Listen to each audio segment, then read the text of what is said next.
Hello friends, मैं Jagjit Singh from Hitech ECM repair training centre Punjab Khanna. तो आज हम गाड़ी के ऊपर काम कर रहे हैं। महिंद्रा की गाड़ी है, ये कार है। तो इसके अंदर प्रॉब्लम है स्टार्टिंग प्रॉब्लम। स्टार्टिंग प्रॉब्लम के अंदर जब भी हमारे पास कोई भी व्हीकल आएगा तो हमें उसकी पहले कंप्लेंट कस्टमर से कंप्लेंट क्या है वो पूछ कर काम करना है, क्योंकि कंप्लेंट से हम लोग आगे काम क्या करना है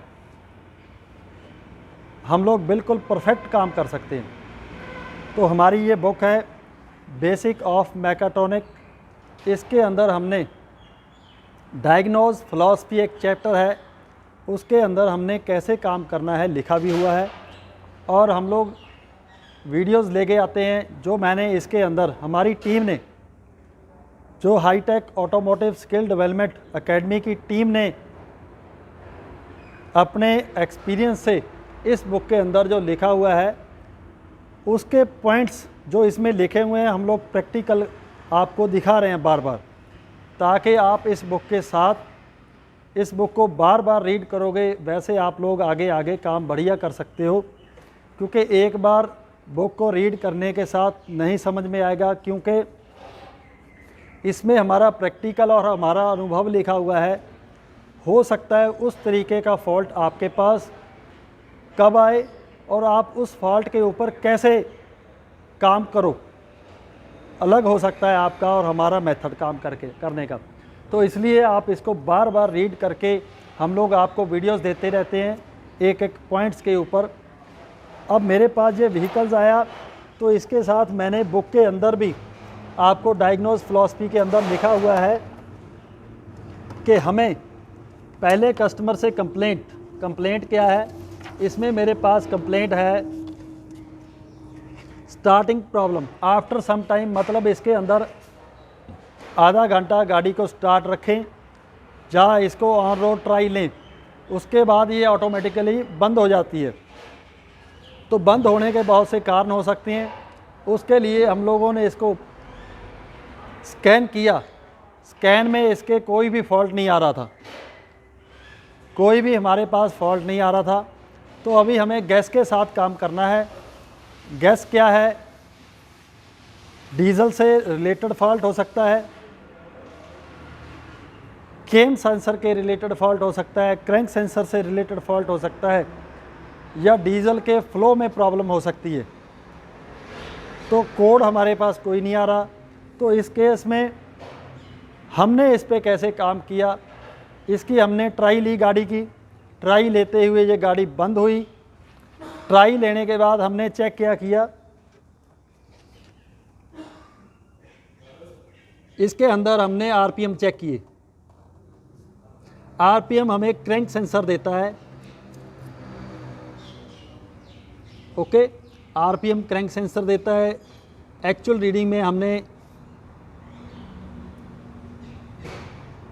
रीडिंग में आरपीएम देखे तो वहाँ पे 0 आरपीएम हो चुके थे। 0 से जब हम लोग स्टार्ट कर रहे थे इसके आरपीएम 80 तक जा रहे थे। 0 से 80, कभी 0 से 80, जबकि इसके आरपीएम कम से कम 200 आरपीएम के करीब होने चाहिए। ठीक है जी। तो इसमें ये दिक्कत थी। हम लोगों ने चेक किया। चेक करने के बाद इसके अंदर गैस के साथ हम लोगों ने एक सेंसर लेके आए मार्केट में से, उस सेंसर को चेंज किया। अब हमारे पास एक प्रॉब्लम सेकंड और आने वाली थी, जिसके साथ में हम लोग आपसे शेयर भी कर रहे हैं। और मेरी इस बुक में हमारे पास एक टॉपिक भी है सेंसर चेकिंग, उसके अंदर भी हम लोग आपके साथ ये क्लियर कर देता। हम लोग देखो, इसमें हम लोगों ने सेंसर को टेस्ट करने का तरीका बताया गया है। तो हमारे पास एक प्रॉब्लम आपको भी आएगी कि हम लोग मार्केट से नए सेंसर परचेज़ करते हैं, ये सेंसर डुप्लीकेट होते हैं, चलते हैं बहुत बढ़िया, कोई दिक्कत नहीं आती, लेकिन हमारे पास क्या फ़ॉल्ट आया, आपके पास भी वो फॉल्ट आएगा अगर हम लोग सेंसर को चेक करना हमें नहीं आ रहा। तो मैं आपको दिखा रहा हूँ, मेरे पास ये एक ओके सेंसर है, इसकी मैं रेजिस्टेंस चेक कर रहा हूँ। आपको किसी भी सेंसर को चेंज करने से पहले उसकी रेजिस्टेंस चेक करनी है। रेजिस्टेंस देखिए, हम 2 वायर का सेंसर है और मैंने मल्टीमीटर के ऊपर कंटिन्यूटी की रेंज पे हम लोग 1000 ओम तक चेक कर सकते हैं। ये 685 ओम करेक्ट रीडिंग है इसकी, करेक्ट रीडिंग है इसकी 680-85। कोई भी हम लोग सेंसर चेंज करेंगे, ठीक है जी। महिंद्रा की ये ब्रीटो गाड़ी है तो ये हमारे पास ओके है। अब हमने न्यू सेंसर जब चेंज किया तो इसके अंदर रेजिस्टेंस कितनी आ रही है, अभी हम लोग चेक करके आपको दिखा रहे हैं।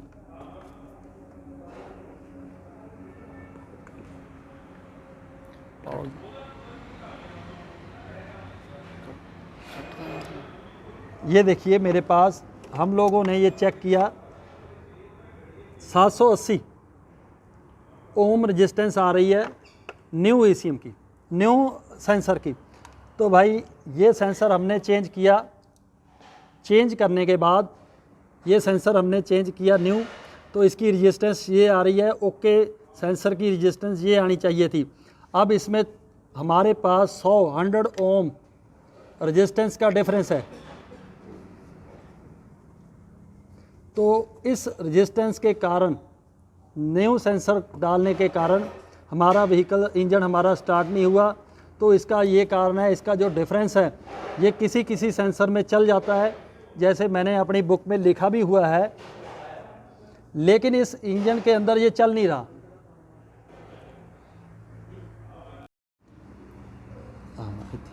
ये हम लोग, ये मेरे पास फॉल्टी सेंसर है। अब फॉल्टी सेंसर के अंदर क्या डिफरेंस आ जाता है कि उसमें फॉल्ट होता है। ये मेरे पास देखिए ओम, मैंने कंटिन्यूटी रेंज पे चेक कर रहा हूँ, ये बिल्कुल ओपन हो चुका है, ठीक है। इसमें टेक्निकल पॉइंट क्या है कि रेजिस्टेंस एक्चुअल में ये रहनी चाहिए। अगर रेजिस्टेंस हमारी 0 हो गई या 0 से ऊपर थोड़ा बहुत, ये तो ओपन कंडीशन में चलेगी। 80 ओम, 70 ओम, 100 ओम, 150 ओम, तो हमारे सेंसर में फॉल्ट होगा।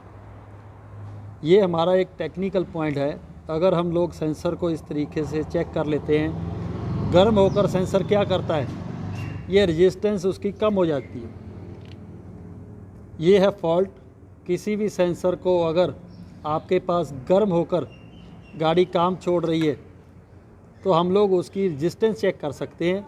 उसी टाइम हम लोग बाहर से एक कपलर लगा दें, कनेक्टर उतार के वायरिंग का अपना कपलर लगाकर अगर उसकी रेजिस्टेंस चेक करें, अगर ये रेजिस्टेंस में आपका चेंजेस आ जाए तो हमारा सेंसर फॉल्टी है। ये हम लोग उस कंडीशन में करते हैं कि जब हमारे पास सेंसर अवेलेबल ना हो, हमारे पास सेंसर नहीं है और हमें स्टिक एक फॉल्ट तक पहुंचना है कि हमें जो सेंसर मंगवा रहे हैं वो अगर हम लोग डाल देंगे तो वो हमारा काम 100% क्लियर होगा या नहीं। तो उसके लिए आप लोगों के पास या हमारे पास एक टेक्निकल पॉइंट होना चाहिए कि अगर जिस सेंसर को हम लोग चेंज कर रहे हैं, बहुत से सेंसर ऐसे होते हैं जो मार्केट में अवेलेबल होते हैं, बहुत से ऐसी व्हीकल्स हैं जिनके सेंसर अवेलेबल नहीं होते, तो उसके ऊपर हम लोग जितना टेक्निकल वर्क कर सकते हैं उतना हमें करना चाहिए, ताकि आने वाले फ्यूचर में हम लोग बढ़िया से बढ़िया काम कर सकें। ये हमने टेक्निकल पॉइंट आपको दिखाकर सिर्फ यही कोशिश कर रहे हैं, भी आप भी टेक्निक को टेक्निकल पॉइंट में चेंज कीजिए। जो मार्केट में लोगों ने टेक्निक, इंजन बनाने वाले ने इंजन बनाया, लेकिन उसके अंदर जो सेंसर है उनकी टेक्निक क्या है उसको समझकर अगर हम लोग काम करेंगे तो फ्यूचर हमारे लिए और हमारे समाज के लिए, पूरे देश के लिए बढ़िया हो जाएगा। तो ये हमारी कोशिश है आप लोगों से डिस्कस करके कि आप और हमारे काम करने का तरीका कैसे और बढ़िया हो सकता है, ठीक है।